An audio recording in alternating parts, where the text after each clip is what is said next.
Welcome to Orioles on the Verge. This is Zach Spedden, joined as always by Bob Phelan and Nick Stevens. And on tonight's episode, we answer your questions as part of our June mailbag. But first, this episode of Orioles on the Verge is brought to you by IQ Bar, exclusive snack, hydration, and coffee sponsor.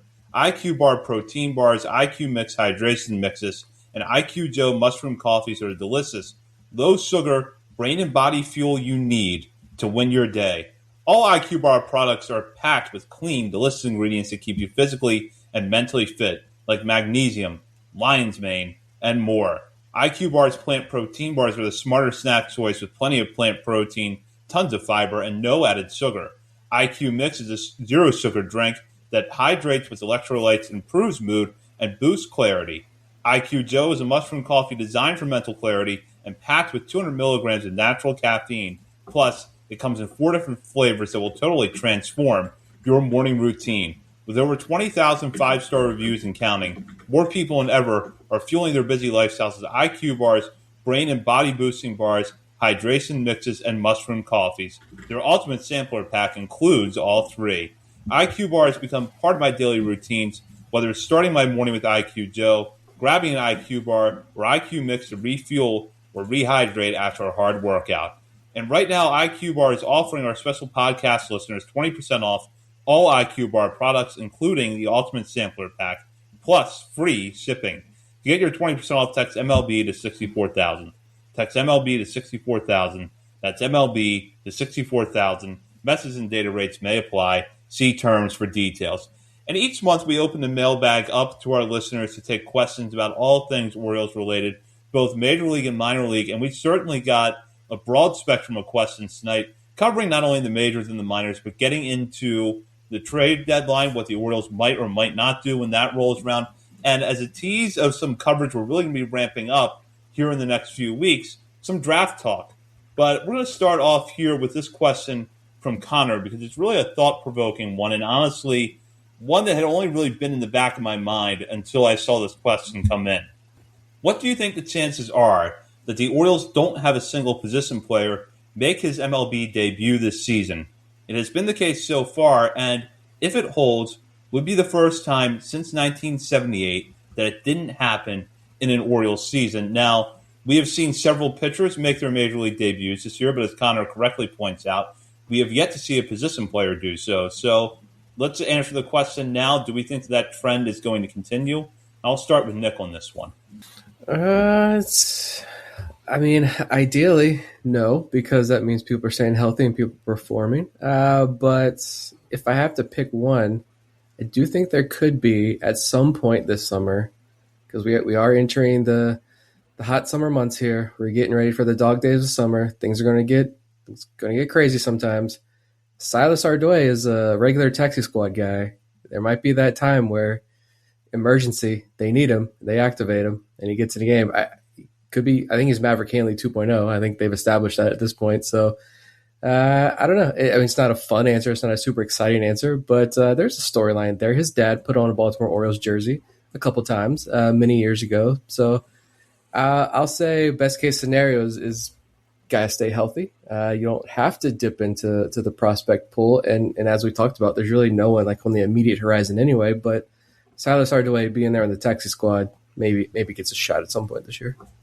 It would be wild if it happened. I think it's going to happen. I think you have Enrique Bradfield Jr. is healthy now. He can at least provide defensive value late in the season and speed once rosters expand. Creed Willems obviously hitting. Not much room for him in the foreseeable future, if ever. But if there's injuries or, again, if rosters expand is an option. Peyton Neals, if he gets back healthy. Judd Fabian, if they want to move on from Tyler O'Neill. Maybe Aaron Estrada, if he tears it up, gets a late call. And like you said, Silas Ardway. I mean, I can't see it happening, going the whole season without a position player major league debut. But if it's going to happen, this will probably be the season to do it, just because there is a dearth of prospects at AAA on the position side that are ready to just hop in and take over. So it's either guys you want them to reach a certain level before they become a regular in the lineup, and then there's other guys that are they better than the 4A players that are in AAA that could come up and help the team if they need someone in a pinch. It's a tough spot, but got to think it happens at some point. Yeah, it's weird that we're sitting here in mid-June with a team that has played very up and down baseball at this point, that's had a number of injuries, and we've yet to see a position player debut. I agree with Ardway. I think that he's a guy you could see in the mix. If Aaron Estrada continues to build on the production we've seen him really show at the plate since the start of May, and he can get to Norfolk, let's say, in a month, maybe that starts to become an option. Another guy that I would throw out there, an outfielder just to consider, is Judd Fabian, because we know with Tyler O'Neill's injury history that you've always got to be ready for something to happen. And although O'Neill has started to hit better of late, his numbers over the course of the season haven't been that good.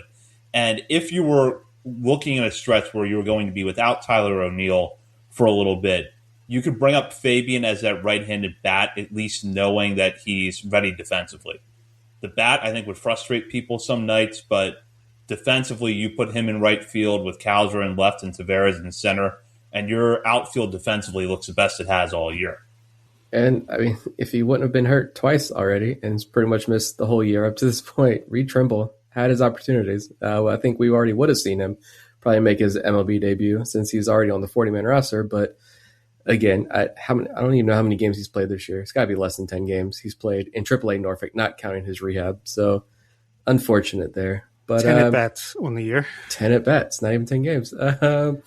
So we'll move on to the next question then, I guess. This is from The Bird is the Word. Ask, who do you think gets called up in September? So kind of building on that first question there. Who do you think gets called up in September, and who do you want to see if that changes anything there, Zach?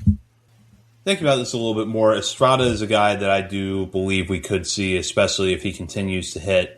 And that could just be either you are in contention and it's nice to have that left-handed bat off the bench, somebody that can spell Jackson Holliday from time to time at second base. And if you're not in contention but you believe that Estrada could be a contributor to a team in 2027, you at least get his feet wet. I don't know that you would see him make a lot of plate appearances necessarily if he comes up, but I could see that.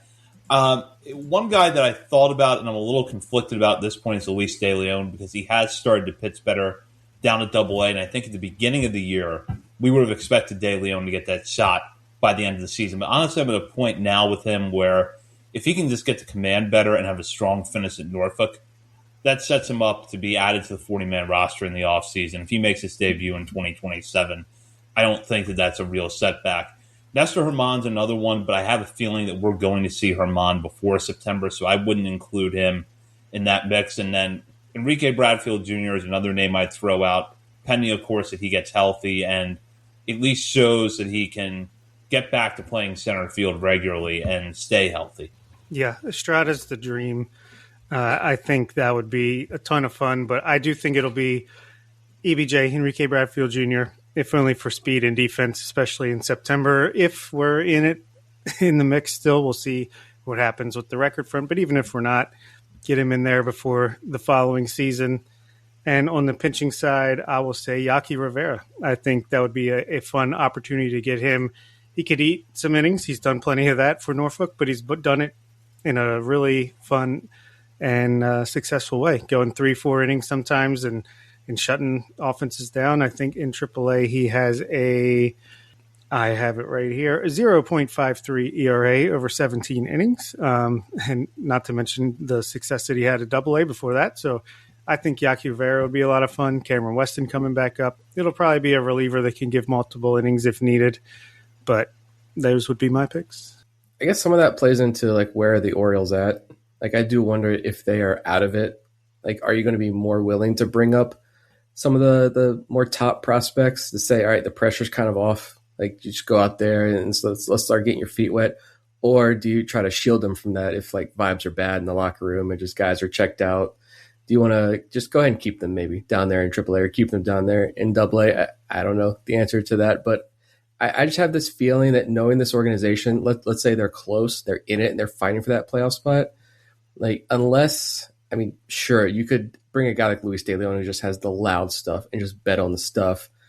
But you look at that Norfolk roster, until the Orioles do something like fun and exciting, like bring up Joseph Jirwa, bring up the tall lefty to come up here and be a reliever down the stretch, which I think he very well could. I mean, Cade Anderson is going to be pitching for the Seattle Mariners in a couple of weeks. I feel like at this point he's getting closer and closer, and there's more and more talks I know out among Mariners fans wanting to see him in the big leagues, but their injuries also continue to pile up over there. But until the Orioles prove it and like do something fun like that, I'm not gonna like get my hopes up for anything like that. You see, like on the hitting side, guys like Jose Barrero, Luis Vasquez, Christian Encarnacion Strand continues to just hit bombs down there in Norfolk. He's not going to walk. You couldn't pay. He's no matter what he does, he cannot draw a walk, and he's going to strike out a lot. But he hits bombs, and he's hitting for a good average. You've got Kerstad still down there in AAA, still kicking around. Like, and even on the pitching side, you've got you got a lot of guys that they were obviously attracted to for one reason or another. And when rosters expand, I just feel like knowing how this organization operates, they're going to be like, if Hans Krause is the guy that we think for 1 week in this stretch, based on who they're playing, what lineups they're facing, if we think he's going to be the best option for 2 or 3 games, like he's going to be the guy. It's not going to be one of the fun younger lefties or anything like that. It's going to be the Hans Krauses of down there in AAA. But I'd like it to be something different. I would love if, hey, we're close and you bring up EBJ, and even if it is just for speed and defense, and you bring up a Joseph Giro, he continues to dominate. You bring him up and let him eat out of the bullpen a little bit. I'd love to see that, but I'm not getting my hopes up. Even Micah Ashman would be a lot of fun from the left side. Yeah. But let's move on to Half's question, who wants to know, if the team is still in playoff contention at the deadline, would you consider trading Taylor Ward? If it meant getting multiple years of an arm, say like Jared Jones, would moving Ward be too big of a loss to stay in the playoff hunt? Zach? I think you're going to be really hard pressed to get an arm for multiple years control for Ward, just because you're only looking at half a season. And I know that the Orioles gave up Grayson Rodriguez to get Ward, but that was a value play where they knew, and I mean, look at the way that Rodriguez has pitched when he's been healthy this year.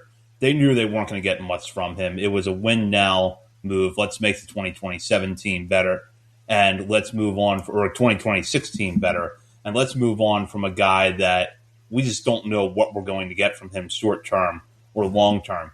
Going out on the trade market and trying to move Ward at the deadline, I think you'd be hard pressed to get somebody that's basically in the major leagues or major league ready that has multiple years of team control left. I think at that rate, you'd either probably be looking for a pitching prospect or 2 back in the deal, where it will help your depth and it gives you something to work with, but it's not going to be a player that gives you immediate impact the way that Jared Jones would. So as for whether or not the Orioles are contention, do they move Ward?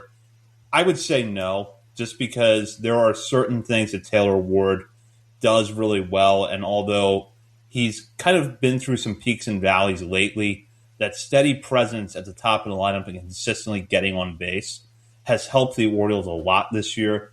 And, with Gunnar Henderson kind of in and out and Pete Alonso now heating up, but he got off to a cold start, there was a point in time where Taylor Ward was really the only guy at the top of the lineup that you can count on. So I feel like if they're in contention, Ward is here to stay, and they'll worry about his free agency when the time rolls around. Yeah, hard pass for me. Like, he's getting on base 41% of the time. It's on Gunnar, it's on Alonso to hit him in, and for a lot of this season, they haven't been able to do that. But like you said, Alonso is heating up. Gunner's had some good games recently, but I wouldn't even. I don't think you even entertain that just because of what potentially you're going to be able to get back for Ward midseason, and there's no one to replace that production. EBJ isn't putting up that kind of production. He's not going to get on base 41% of the time when he first comes up. There's no one else. Judd Fabian isn't. He's going to strike out 41% of the time. He's not going to get on base 41% of the time. Like, there's just no one you're going to be able to bring up unless there's like obviously other trades as part of this whole process. But that's a lot of moving and shaking if you're already in contention, I think. That was going to be my point. Why I'm, especially even if we're out of contention by that point, they might just try to. I mean, they probably trade Ward at that point, but there's a possibility he could come back on the qualifying offer just the way his year has gone this year. But especially if we're in contention, I just can't see it. You're going to rely on Tyler O'Neill to step up and be a full-time player. Dylan Beavers was probably be back by then, but what is it going to be? Cowser, Beavers, Tavares, and Tyler O'Neill. I don't know. I feel like you need Ward if you're going to make a run for it. Unless, like Nick said, you can find a replacement. Yeah, I would love to get an arm like Jared Jones. Doubt you can do it at this point. I think the time to strike was before he got healthy and throwing faster than ever, harder than ever. I would love to go after Reed Detmers. Maybe the Angels want their buddy Ward back. Maybe I can make we can make that happen. But no, I would be looking at other ways to make a trade like that happen. Go to this question now from Bobby Jones, and this also touches on the trade deadline. If the Orioles remain within 2 games of the wild card but are still 500, what's the most you'd be willing to trade given our Rule 5 list? Now, as a reminder, we did talk about this recently. The Orioles still have a pretty broad range of players that are going to be Rule 5 eligible for the first time this offseason, as well as some holdovers from previous off seasons that are making stronger cases to be protected on the 40-man roster. So although Trey Gibson has been added to the 40-man roster already, and players like Wellington Aracena and Michael Ferret have been traded, the Orioles still are going to have to make a lot of tough decisions when it comes to their 40-man roster over the next few months. So, Bob, I'll start with you. What are your thoughts on how the Orioles would handle this if they're in the same position that they're in right now, which is under 500 but within striking distance of a wild card spot? Yeah, that's tough because I think you probably you don't make the huge trade for Tarek Skubal type of deal. You know, the big I'll push all the chips in, but you're not going to sell at this point. I don't think the team is designed if you're in that position to even be able to do that. But you'll probably want to get a reliever or two. Maybe you can find a starter that's a little bit on the maybe not Trevor Rogers side. I'm trying to think the Jack Flaherty type of trade that the Orioles made a couple of years ago. Team fans would love that, but you're probably going to want to work more on the fringes to try to improve the team and just hope that the core and the pitching plays well enough down the stretch to get you there. So Creed Willems, Eber Cartaya, these guys could be the Rule 5 eligible arms, Kiefer Lord that you could dangle to try to get those types of players, and probably could do enough there to make it interesting.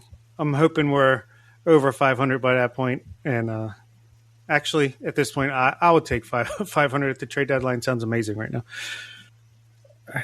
I think if you're close, just you're not going to push every chip in, but if you're close, like, why not go for it hard this year? Like, you just have to get in. You just have to get a ticket to the dance, cliche as it is. It's literally all you have to do, though. And the American League is a disaster this year. And you're seeing more injuries and more injuries and more injuries continue to pile up. Teams can't seem to get on that run and really run away with this thing. Unfortunately, the Orioles are included in that, which is adding to this frustration. But yeah, even if you're sub 500, but you're still 2-3 games out of the wild card spot, and I know there's the report there today about the Sandy Alcantara talks there. Like, it looks like he's going to be on the move. Yeah, I'm going hard. I'm pushing in. I'm pushing chips in. I'm going after a guy with multiple years of control. I'm buying for now and I'm buying for the future. And I'm every single prospect in the system is also on the trade block. I don't care. Like, there's no untouchable.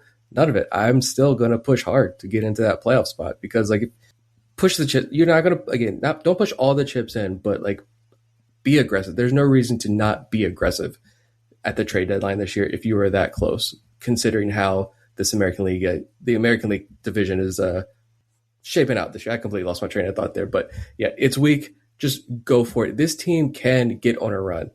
Like, we've seen it in small spurts. And even then, it's always like just one stupid mistake here, one stupid mistake there. They beat themselves. They shoot themselves in the foot. This team has the potential to go on that type of run. And again, that is the biggest frustrating thing for me this season. They have that potential. Get in the dance and let's see what happens. Yeah, by the time we got to the deadline last year, it was clear that team wasn't going anywhere. Honestly, by the time we got to the All-Star break, it was clear that team wasn't going anywhere, and it wasn't worth pushing any chips in. And I think that they did what was the logical thing to do at that point, which was trade the guys that are on expiring contracts, get what you can back in terms of prospect depth, and try to reload for the following year. With the offseason that they had, signing Pete Alonso, trading what they did to get Shane Baz, extending him shortly after the regular season started, I kind of feel like they've kind of set themselves up to push in whatever chips they can reasonably push in when they get to the deadline this year and go for it. Now, I think, Nick, you threw out an interesting qualifier there with Alcantara, which is multiple years of team control. So there could be an either-or strategy or perhaps a little bit of both. Do you go out and you try to make Trevor Rogers types of trades where maybe you do have to give a little bit up, but you get a guy that has multiple years of control left that you feel like you can unlock another gear with? Or do you look around the roster and figure out, okay, we're not going to sacrifice the farm system here, but we've got enough that we could push in to improve the bullpen, to get another starter, to get a steady bat somewhere in the outfield. There's a lot of areas where they can look to make upgrades that I don't think are going to cost them a lot in terms of prospect depth and not put them in a position where they went all in this year, they finished 79 and 83, and they don't get the wild card spot. There is a balance there that I think they can strike where they don't have to push everything in, but at the same time can take advantage of this weak American League and take advantage of the fact that this team has looked very good in spurts this year and push for that last wild card spot. And you know what? If nothing else, if you get in the wild card round and you get swept out the way that the 2024 Orioles did, well, guess what? You've got Pete Alonso around for another 4 years. You've got another year of Adley. You've got Gunnar around for a few more years. Craig Albernas will have learned through his rookie season as a manager. You're just in a better position for 2027. That's the way I would look at it. I feel like, too, you also have you've got a lot more pitchers, because I feel like, go back to years past, one of the biggest things that a lot of people talked about when Orioles and making trades, obviously a lot of teams that are going to want to trade big-time starting pitchers, one thing they're going to want in return, I feel like, especially a team like the Marlins, like they've got a lot of good pieces over there, but they're going to want a pitcher they could plug into their major league rotation, if not immediately, probably sometime soon, a young arm who's about ready. The Orioles have a lot more of those guys now. Like if it's a Trey Gibson, if it's Nestor Herman, the Levi Wells injury is just a total blow in so many different ways. But like they do have more of those arms. There are more guys in Double-A who could reach that status by the time the trade deadline rolls around in 2 months or so. I think you're in a better position to make those kind of moves. And then, I mean, going back to the Rule 5 thing, it's kind of all these questions are kind of flowing together here.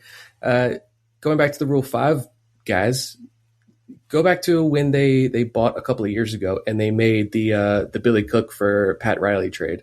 The quotes after that trade were, they traded Seth Johnson. They traded a lot of pitching prospects to help improve the major league roster.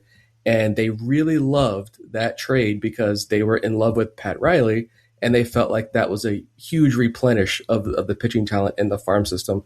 You could hopefully maybe try to find more trades like that to kind of backfill what you move in the process as well. So I don't know. It is going to be interesting for sure. Before we move on to the next question, can we pull up that question we got here live on YouTube from Simkin? Just as a follow-up to our question here, do they have guys as good as Kyle Stowers and Connor Norby to deal? And those were the two players that the Orioles sent to the Marlins to get Trevor Rogers. My response to that is they don't have direct carbon copies of those players right now, where you've got Stowers, who had mass AAA pitching, wasn't really getting the run in the major leagues that he needed, and Connor Norby, who was kind of in a similar spot, where, again, not a whole lot left to prove at AAA, but between Jordan Westberg and Jackson Holliday at that point, there weren't necessarily opportunities for him in Baltimore. But you can make up for that with the kind of players that Nick just mentioned, which is major league ready or close to major league ready arms. And if a team looks at Aaron Estrada and thinks, well, he could be our opening day second baseman, or at least be in the mix to be our opening day second baseman next year, and that's enough to push a trade over the top, you go ahead and do that. The mic again. We were doing so good. We made it through most of the episode. Bob's had technical difficulties. This is why we were late as he hops off. Bob's had technical difficulties for the 10 minutes we were trying to begin the show. So as he tries to fix that, we'll move on to the next question here from Vivek. So, Zach, you got this one. Who pitches more innings in the majors this year? Grayson Rodriguez or Trey Gibson? And I believe that answer is aided by a couple hours, I believe, before we came on the air, Grayson Rodriguez going on the IL. Yeah, and I have to give credit to Vivek because when he put this question in the chat, I think it was about 2 weeks ago, I'm like, all right, this is fun, but I don't know what's going to happen. It kind of seems like Grayson Rodriguez has the edge, but now it's looking like it's probably going to be Trey Gibson. Rodriguez going on the IL again. He hasn't pitched particularly well since he came off the IL a few weeks ago, which kind of leads me to question how healthy he was in the first place. And with Trey Gibson, you're seeing the growing pains in the majors, and I think we saw a little bit of the best and worst of Trey Gibson in his start against the Padres on Saturday. But the bottom line is you can see him turning a corner in some areas. And while you have Dean Kramer out, while you have Chris Bassett out, you could certainly do much worse than to give starts to Trey Gibson, especially because it feels like the rest of the rotation is at least getting more stable. Brandon Young has been excellent this year. Trevor Rogers, I feel like, has arrived in a happy medium where he's not as dominant as he was in 2025, but he's certainly much better than he was in late April, early May of this year. And Kyle Bradish, his start against the Mariners last week was not the best, but factor in the full breadth of starts that we've seen over the last month, and I think he looks really good. So now if those four guys can stay steady, you can afford to let Trey Gibson run out there every 5 days and just work on things. So I give Gibson the edge here. Before I lost my mic privileges, I was going to say Creed Willems and Kiefer Lord feel like the closest analog to Stowers and Norby, even though they're very different, but just feels like guys that are in a position where they might get taken in Rule 5 or they might not have room for them on the roster over the next couple of years. But, yeah, I think I lean Gibson too. I really thought that Grayson injury was going to be the oblique again or the lat, one of those that he's had repeatedly, but it sounds like it's lower back tightness, not that different. But you can't have any confidence in Grayson coming back and staying healthy for more than 5 starts in a row, I feel like, at this point. And even when he's been in there, what has he got, like an 8 ERA, something like that? Yeah, it's really bad. Gibson, I thought his last start was kind of encouraging because obviously really, really bad first inning.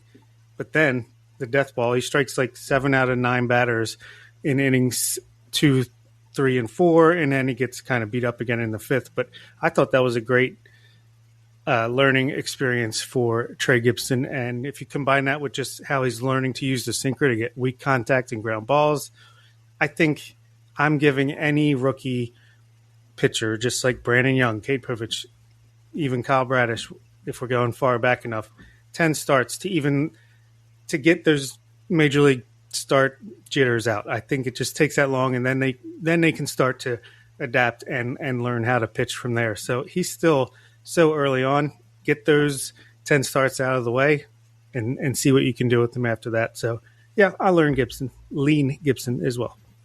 Yeah. I'll just say, to build on a point Zach was making there, dare I say, I hate to throw this out there before it happens, but dare I say a little bit more optimism in that the way that Trevor Rogers is pitching, seeing Kyle Bradish turn things around, seeing Shane Baz finally start to settle in there, seeing Brandon Young continue to pitch as well as he's pitched. And if Trevor Rogers is back for the most part, at least, he doesn't have to be all the way back to last year, but if he's pitching more reliably now, get Dean Kramer back healthy. Looks like he should be back soon, probably making a rehab start. I think he's throwing more bullpens, logging more pitches in those bullpens, so he should be making a rehab start in the next week, 2 weeks maybe. I don't know, dare I say you start to feel a little bit better about the pitching situation. Bullpen, maybe another question mark, but at least as the starting rotation is concerned. Helsley will be back tomorrow. That's going to be massive. So, the whole thing there. We'll do the whole operation. Dare I say, maybe a little bit of optimism in the future. I said a couple weeks ago, we're derailing from the question, but you guys answered it. I did say a couple weeks ago when you were like, I think Zach threw out the question, like, okay, are we fully bought in? Is this team really turned the corner? And I said my hesitation was this West Coast trip. Tomorrow night it begins. I feel like it's not going to be the defining moment of the season because there's still so much to go and because of the AL standings where they are right now. But this NL West trip is going to be massive. I do feel like for where this team sits up as we start to enter the All-Star break and the trade deadline. It's me, isn't it? I just pretend my mic gave out again. I think this is the stupid question that Ben DeWurst asked about a fight between Chris Davis and Matt Wieters versus Adley Rutschman and Pete Alonso. If we have to... I think he asked 3 questions. Why are we asking this one? But here's what Claude says. Alonso and Rutschman win. What was it? It is Chris Davis and Matt Wieters versus Pete Alonso and Adley Rutschman. Alonso and Rutschman win moderately convincingly. Call it 65-35. It's not a blow-up, but Alonso is an absolute force of nature. Rutschman is the most well-rounded athlete in the group. Davis is the weak link, big but not particularly tough or explosive. And once Alonso neutralizes him, it's over. Wieters gives Rutschman a real fight, but that's where it ends. I was going to lean towards Davis and Wieters just because I think they're a little more old. Nope, you disagreed with AI, and the technology gods shut you down there. So I'll try my luck here disagreeing with AI. I actually think that of those 4 in their prime, Chris Davis is the most nimble. Keep in mind that he did play some outfield, which I don't think any of those other 3 guys could have been done. So he makes the fight kind of interesting for me, but I do agree that I would give the edge to Alonso and Adley. And while we wait for Bob to come back, Ben's other questions were about Ryan Mountcastle, and I didn't think that we wanted to talk about Ryan Mountcastle. How many steals DBJ would have in his career? And I forget what the third one was. But I just decided that because this one got such a rise out of the Discord community yesterday morning, that it needed to come on air. Yeah, that's fair. But I was going to say, before Claude rudely interrupted me, I think the old school players have a little more meanness to them. I think Adley's too happy-go-lucky. Claude, Jesus Christ. Pete Alonso also kind of just seems like, he'll probably throw down if he has to, but he doesn't seem as mean to me.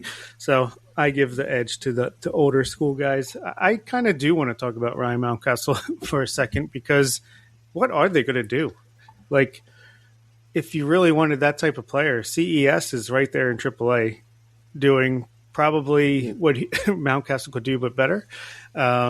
Jeremiah Jackson is kind of in the Mountcastle role, I feel like, at this point, with some guys getting healthy, like Holiday and Blaze Alexander really playing extremely well in the last month or so. I'm very curious what's going to happen with Mountcastle. Not to bring out the whole same old debate again, but I unless you're cutting O'Neill, but he's got a 129 WRC plus in the month of June so far. It's going to be weird. I don't know. Maybe it's because he's there, he's playing, I'm watching him play. It's the old. He was a former highly regarded prospect. He had some monster years a couple of years ago. I like CES, man. If you're going to bring Ryan Mountcastle back, why not just give CES the spot and see what he can do? Because clearly, yes, he's had injuries, he's had his struggles. He was let go from the Reds for many reasons, but at the same time, he's clearly, look at the numbers he's putting up in Norfolk this year. He's clearly fully healthy and having a good time down there. The change of scenery, maybe that helped play a part in this, but something's clicked for him since he's come over to the Orioles. Because even in AAA, I don't know how many games he had. It wasn't a lot this year, but even in his AAA time with the Reds before he joined the Orioles, he wasn't hitting that well. But he comes to Norfolk and is immediately just knocking the cover off the ball. Again, I think he has 8 walks in 50 or 60 something games and 50 or 60 strikeouts, but he's got 13, 14 home runs and he's hitting above 300. Yeah, if you're going to look for another right-handed bat that has limited defensive versatility at this rate, I'd rather go with CES, especially because Mountcastle's value on defense feels way less relevant now that Pete Alonso is actually playing elite defensive first base. Yeah, and if I knew Garrett was in the chat, I would have wanted to bring up Mountcastle even more, make the whole episode about it. We can get our comment numbers way up. But yeah, it's going to be very interesting. I'm sure someone will get hurt in the meantime, or something will happen where there'll be room, or someone else will go on Andrew list. I already said that. My internet is making my brain go crazy tonight, but yeah, it'll be something. And with that, now we will head to our last question tonight, which is brought to you by Checker Spot Brewing, the sponsor of our last call segment. Located 1421 Ridley Street, Checker Spot is not far from Camden Yards, making it the perfect place for a pre- or post-game drink. And if you don't have tickets to the game or the Orioles are out of town, be sure to check out Checker Spot because they're open 7 days a week with plenty of TVs as well as good food and drinks. They're a great place to watch the game. And before we get into our question, I just want to congratulate them on their 8th anniversary, which happened on Saturday. I had a chance to stop over there after the Orioles game. It was a great party that they threw there. They have all sorts of events coming up over the summer, including the in-person hot dog race, which right now is scheduled for early August. So be sure to check out Checker Spot's social media for details on that event and a whole lot more that goes on over at Checker Spot Brewing, located at 1421 Ridley Street and open 7 days a week. And now I'll go to our last question, which I put here because I think it's going to set the table for a lot of discussion we're going to be having over the next month, and that is about the upcoming MLB draft. Now, you both went on Joe Doyle's podcast recently to talk a little bit about the draft, so I think this question is good timing in that respect as well. And it comes from Ben H., and it's a simple question. Who do the Orioles draft at number 7 next month? And for that, I'm going to start with Nick. This is the best question of the night. Getting to talk about the draft. I don't have a simple answer for this one, so cut me off at some point. But there's just so many different avenues they can go here at 7. If there's a surprise faller, you scoop it up. If you want to reach and start to get weird, maybe cut a deal. I think you can do that. Or if there's a very long gap between their first and second picks in this year's draft. We were spoiled last year, but not this year. And so if you just want to go best player available and just say, we got to take, here's our board, here's where our rankings are. We are taking the top guy on the rankings. That's also a very viable strategy as well.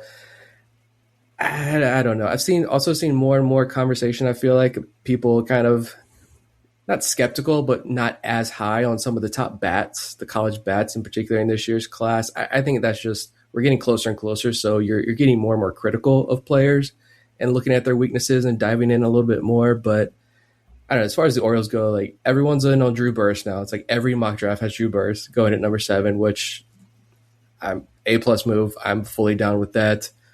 I don't have any guys where I'm like, no. I guess it would be probably Justin LeBron. He's shown for 2 years now that he can't hit SEC pitching, but then he runs into like some monster home run and people are like, see how good he actually is. Like, people forget how elite he is. But it's been 2 straight years now. And even the glove is regressing. So I don't know. You got the high school pick, Eric Booth Jr. A lot of guys are on him. It's either Booth or Burris. And then everybody, it has a little blurb that says it's, Justin LeBron, the Orioles there. But I think that's just more like the industry playing it safe and kind of assuming that profile is going to go to the Orioles. But honestly, I'm getting more and more on taking a different route and just saying, let's say it is chalk. It's not going to be chalk. Everybody wants to say chalk, chalk, chalk for the first 6 picks. It's not going to happen. It's the MLB draft. You got the money involved. Somebody's going to do something crazy, even though a lot of the teams picking ahead of the Orioles have set patterns that I think you can probably choose from. Anyway, I'm more and more in the idea of let's get weird and go Kentucky shortstop Tyler Bell. Just because if Jackson Flores is gone, there's not a single pitcher you're going to pull up to 7 overall. None of them. You can't convince me that none of them are going to. Cameron Flukie, Liam Peterson at 7, I'm out. I'm not doing that. But Tyler Bell's draft eligible sophomore, so he still has a ton of leverage. But I do wonder if you pull him up to 7, if you're going to be able to craft some sort of deal. Because the Orioles also don't have a very large signing bonus this year. The senior sign class is massive because more guys are choosing to exhaust their eligibility. There are a lot of really fun, high-ceiling seniors, so you're going to be able to save some money down the stretch. But you could also maybe cut a deal with Tyler Bell. And if you can cut some sort of deal there, save even more money, you're going to have endless options later on in the draft to go the high school kid that falls, whatever you want to do with the later round picks. But I don't know. It's just he injured his shoulder opening day diving for a ball, missed a couple of weeks there. So if he wouldn't have got hurt, he would have been a no doubt top 10 pick. And then he misses a couple of weeks though. He comes back. There's maybe been some talk about him needing surgery to clean it up. So I'm sure people love hearing that. Yes, let's use the 7th overall pick on a guy who might need surgery on his shoulder. But I think it's a very real option. Switch hitter, fantastic defender. Even with the injury, he hit 343, 9 home runs, 161 WRC plus, cut the strikeout rate to 18%, walked 15% of the time, 95th percentile whiff rate, 94th percentile end zone whiff rate. The barrel rate jumped from 59th percentile to 87th percentile. His 90 EV jumped. And remember, he was drafted 66th overall by the Rays in 2024. Turned down that money, shockingly, bet on himself to go to Kentucky. He won that bet. And now I think if you're drafting Tyler Bell in the top 10, you pull him up, you make that move. I think you have the potential to win that bet as well. Like I don't know. Some of the outfielders do have some questions. They are kind of checkered injuries this year as well. You know, Chris Hacopian, I love Chris Hacopian as well, but you have the defensive questions with him. Can he stick at shortstop? A lot of people think he can't. And he's been hurt pretty much all year. Tyler Bell can stick at shortstop. So that's kind of my new fun path to kind of think about here. Yeah, I mean, that was great stuff there. If you want more, go over to Joe Doyle's Overslot podcast. We hopped on there for an episode last week, went into the draft. I'm praying that Drew Burress is there. That's the guy I want. If he's not there, then Jackson Flora. Hopefully he is. If Flora's not, yeah, I like the Tyler Bell option. I also like the Chris Hacopian option. I think, I don't know. Yeah, there's so many questions. I most likely they're probably going to cut a really big deal to try to get more bonus money to use later in the draft. If Burress is not there, that's kind of how I'm feeling, but I hope he is. Take the best player available. If he slides to 7, I think he has a chance to be not as good as Cholowski or was it Grant Emerson is the other big guy. I don't think he's going to probably touch those guys, but I think he could be like the 3rd or 4th best prospect from this draft. If you can get him at 7, that's a steal. I'll take it. Yeah, right now I lean towards Drew Burress or Eric Booth Jr., and there's different paths there because Booth would be coming out of high school, Burress out of college at Georgia Tech. It would be fun if Jackson Flora fell to 7, just because it feels like he is head and shoulders, as Nick pointed out, the best pitcher in this class.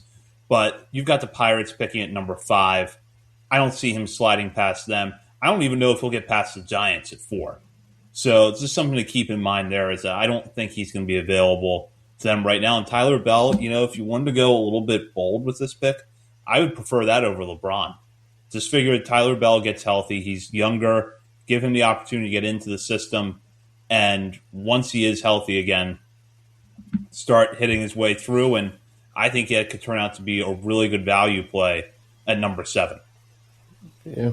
Or even if you want to, looking at guys that cut a deal with him, pull up Derek Curiel, the center fielder from LSU. When you go to the outfielder, I mean, the guy has been a force from a true freshman year. He's one of the best hitters in the country. Just no swing and miss in his game. Great leadoff hitter. More power this year. It didn't result in more home runs, really. I think it was kind of around the same amount of home runs, but more power, hitting the ball with more force this year. Maybe that turns into more over the fence power down the road. But I mean, when we were on Joe's podcast, we talked about, he brought up that point of, like, look at the outfield situation specifically, but that there's really no one on the immediate horizon down in the minor leagues to come help. Well, if you go with a guy like a Derek Curiel, he's not going to spend a lot of time in the minor leagues. Center fielder, great defense, great glove, amazing hit tool, some juice in the bat as well. Could be another fun option there. With that does it for this episode. We're going to be back later on this week to unveil our first half All-Stars. In the meantime, you can check out our many social media channels, including Facebook, Instagram, Threads, X, TikTok, YouTube, and Twitch. We're also over at Substack, OriolesOnTheVerge.substack.com. And while you're browsing around the internet, be sure to over to Patreon.com and sign up to become a member today at the $3, $5, or $10 levels. You'll have access to bonus weekly coverage from Bob, Nick, and myself, as well as monthly updates to our top 50 list and exclusive access to the patron-only channels in our Discord community where you can weigh in on who would win in a fight between peak Brady Anderson and peak Sam Horn, or whatever Ben comes up with this week. So be sure to check that out over at patreon.com. For Bob Phelan and Nick Stevens, this is Zach Spedden. You've been listening to Orioles on the Verge, part of the Believe Podcast Network.